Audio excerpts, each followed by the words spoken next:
Hi, this is RJ Sullivan. We're going to try something new and see if it catches on, and maybe we'll do it again when you least expect it. I'm going to do a quick reading of my second novel, Haunting Obsession, and if you like it, maybe we'll do it again. If not, then we won't.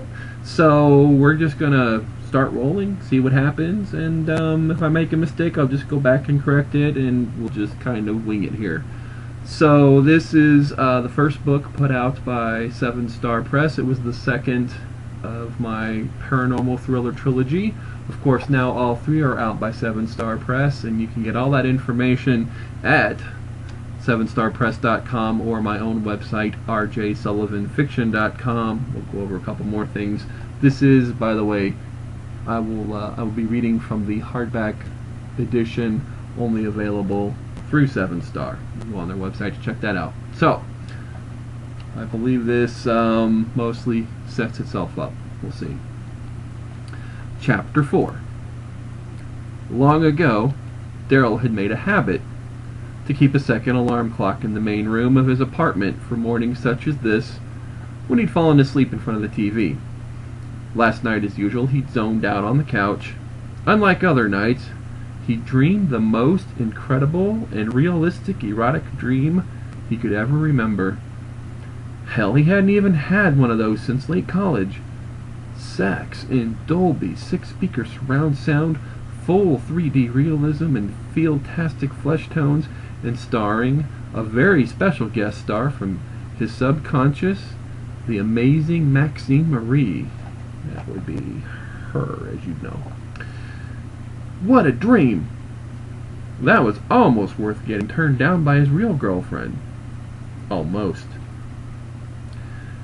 As he stabbed at the snooze button and shifted his body to relieve the ache from sleeping on the couch, he resolved to fix the mess he'd made of things with Loretta as soon as he saw her at lunch today.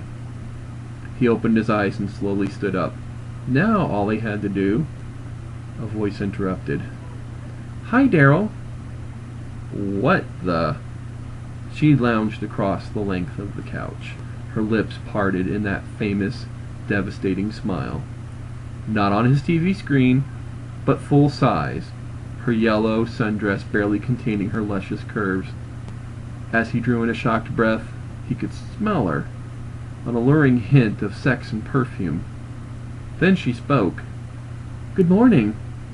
I hope you still respect me, Darryl, but if you don't, well," she shrugged and winked, "that's okay too." "But how?" Darryl stopped. Words failed him.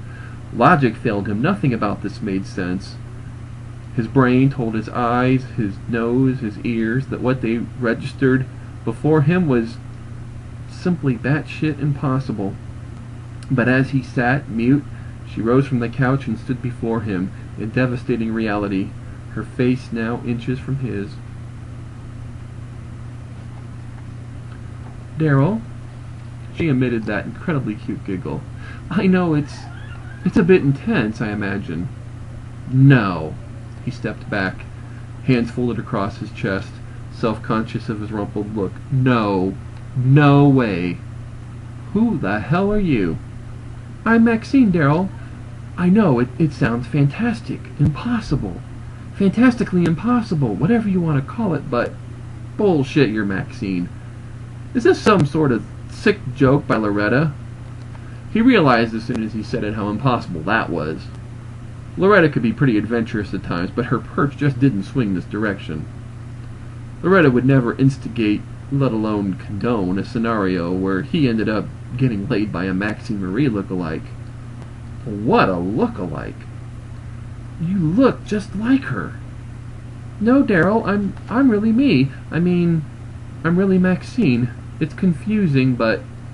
"Maxine Marie died nearly 50 years ago. There is no way you are Maxine Marie." "Darryl!" Her eyes widened at his expletive, responding like someone truly not used to hearing people curse casually. "I know this is really weird. It's really, really weird. But look." As he watched, her body literally dimmed, then turned ethereal, and then she slowly vanished. A giggle rose upon the air, and she phased in again, apparently having taken 3 steps to her left. No way. Yes, it's true, Darryl. I've been with you ever since you purchased this... She waved her hand at the wall, specifically at the rent check. This check thing. But I couldn't talk to you. You couldn't see me. Until last night. Then, somehow, there I was, and overnight, I've been experimenting. I'm getting pretty good. I can control it. Look. She reached out and gripped his hand. He wanted to pull away, though her alluring warmth caused an arousing stir. Then her hand was no longer there, and his hand passed through her. He could see the outline of his couch through her body. Maxine solidified and gripped his hand again. See? I'm getting better. Stronger. I don't want to scare you, but more powerful. Like a ghost, Darryl finished. Maxine, he had to accept her identity, drew in a breath and released it in a sigh of frustration. A ghost, she shrugged and grinned. Boo. You're not very scary for a ghost. Yeah, well, I'm kind of new to this haunting thing. Darryl sank down into the couch and covered his face in his hands. His head spun, the edges of reality blurring. His brain still screamed in the back of his head. Bullshit. Foul. No way this is happening. And yet he had to find some way to accept it. As she sat down next to him, he sensed, rather than saw, the reality of her. The warmth of her arms around him spoke of her solidity. She felt so good, so real in the room.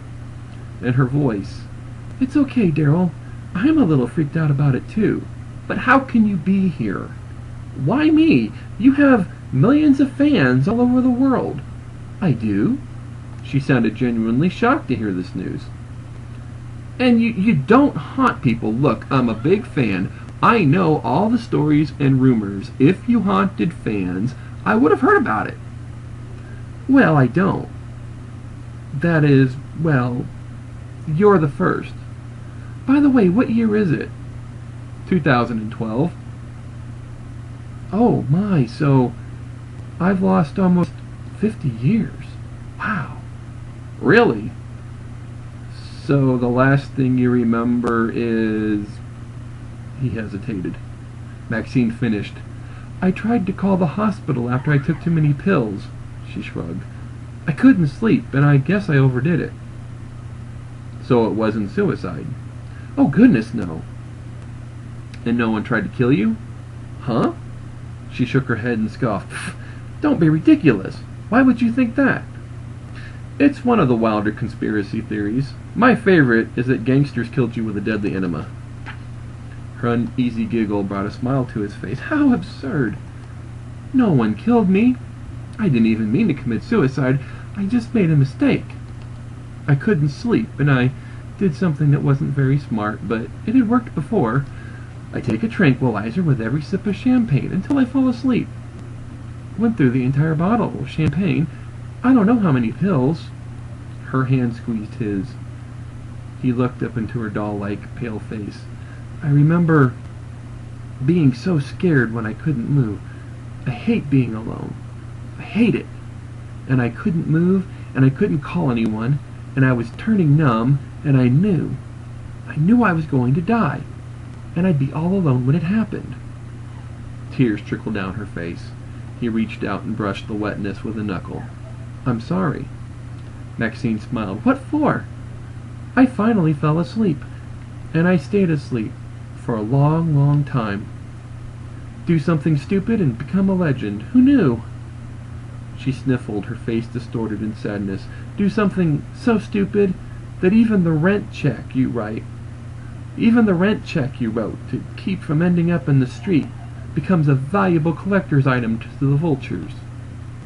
Rent check? Darryl glanced at the framed image and back at her. You think that's what this is about? I don't know. I just know that the first thing I remember, well, as a ghost I mean, was standing between you two while you fought over whether you'd buy the check. Darryl considered. I suppose that makes sense. How do you feel about it?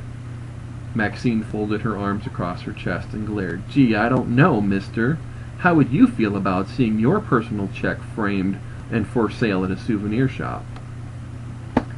So that is an extended sample of Haunting Obsession, available through 7 Star Press. They're at 7starpress.com. You can get all the details at rjsullivanfiction.com. No spaces. I got all the necessary links there for anything you want to order.